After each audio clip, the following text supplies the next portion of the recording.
So welcome you all in this new video and जिस तरह से आजकल न्यूज़ चल रही है कि क्या जो यूपीआई है is that no longer a free and it means that क्या उसके हर ट्रांजैक्शन पर कोई ना कोई कितना न कितना रुपीज़ चार्ज किए जाएंगे या नहीं। Okay, let's discuss about it and what's the true picture.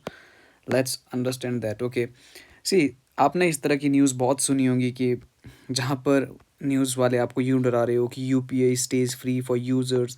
Okay, इस तरह की न्यूज़ आपने कॉन्टिन्यूसली देखी होंगी। ठीक है, let's talk about what's the real issue and what's the real thing. Okay, so अगर हम एक्चुअल इश्यूज़ की बात करें तो सरकार ने अभी taxation and other laws amendment act को पास किया है, जिसके अंदर उन्होंने कुछ चेंजेस किए payment and settlement system act 2007। Okay, इसमें और यही वो एक्ट है जिसके अंदर आपका यूपीआई रेगुलेट होता है। ठीक है, and it is developed by the RBI's institutions. Okay, payment settlement system आपने ये सब चीज़ें सुनी होगी, national payment corporation of India. Okay, इस तरह से चीज़ें आपने ये सभी जो बॉडीज़ है ये काम करती है आपकी payment and settlement system act. और जो हमारी यूपीआई की रेगुलेशंस है, जितने भी कितना टैक्सेशन लगेगा, कैसे ट्रांजैक्शन होगी, कितना पर्सन टू मर्चेंट जो ट्रांजैक्शन हो रही है उस पर कितना चार्ज लगेगा। ठीक है, इस पर थोड़ा चेंज किया। अब अगर आप इसको कंप्लीटली समझना चाहते हो, you want to deeply understand it. Okay, so first of all let's understand two things.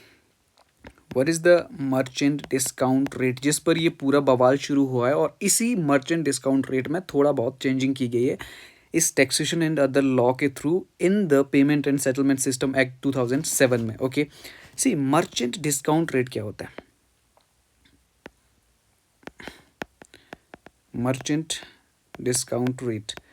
It is any kind of the payment during the transaction paid by a person, okay, when it is from person to merchant or merchant to merchant. Okay, and during that transaction it is a small amount of charge which is given by that particular person either to the bank or to the service provider. Okay, provider.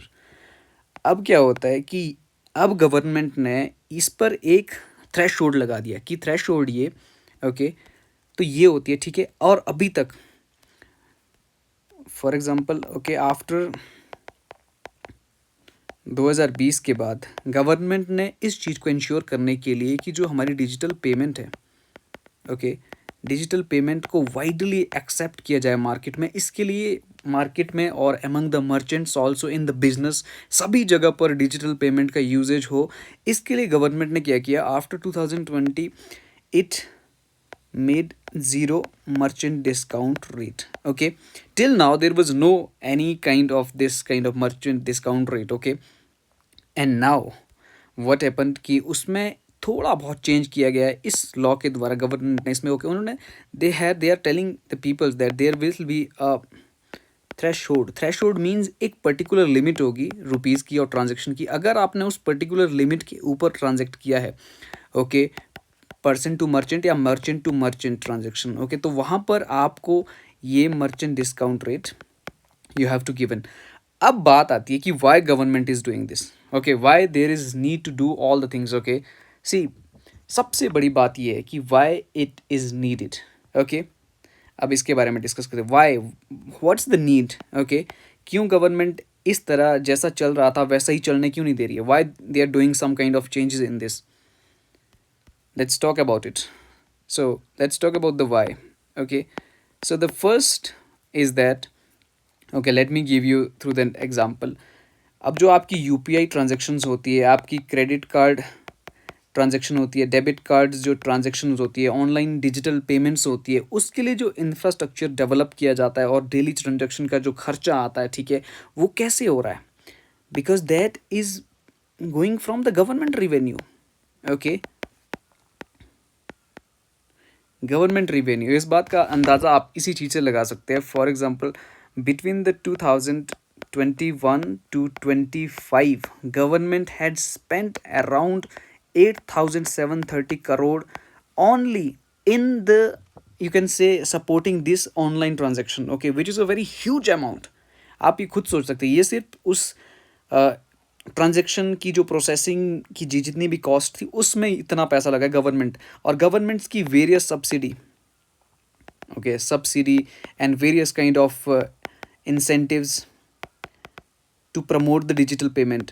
And now अगर government continuously खर्चा कर रही है उस payment की processing और उसके infrastructure का डेवलपमेंट करने के लिए, that can never lead to the seamless digital transaction. Okay, seamless digital transaction, because अगर मान लीजिए डिजिटल ट्रांजेक्शन कब होगी, जब आपका जो इंफ्रास्ट्रक्चर होगा उसके लिए, ठीक है, इंफ्रास्ट्रक्चर एंड जो प्राइवेट प्लेयर्स होंगे, okay, they will be also benefited in it, and also government can focus in the research and development.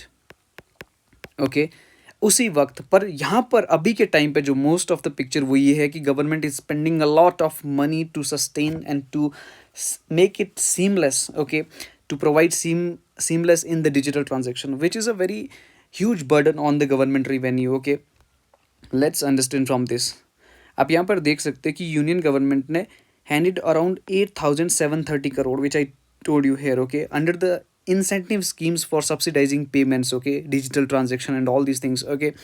and अब क्या हो रहा है कि यूपीआई में बिलियंस के हिसाब से ट्रांजेक्शन्स होती है, ठीक है, एंड जितनी ज़्यादा ट्रांजेक्शन उतनी उसकी कॉस्ट भी ज़्यादा ऊपर जाती है, ठीक है। इसीलिए इस कॉस्ट को मैनेज करने के लिए गवर्नमेंट को कहीं ना कहीं से तो रिवेन्यू निकालना पड़ेगा। ऐसा तो हो नहीं सकता है कि गवर्नमेंट के पास कोई रिवेन्यू नहीं आ रहा है and they are just paying the money for the services, they it's like a freebies. आप कह सकते हो कि इससे गवर्नमेंट को कोई, it's a revenue expenditure, and when there is revenue expenditure, आपने गोल्डन रूल सुना होगा, if you want to do the expenditure, do it in the capital side, okay, where the capital can be formed।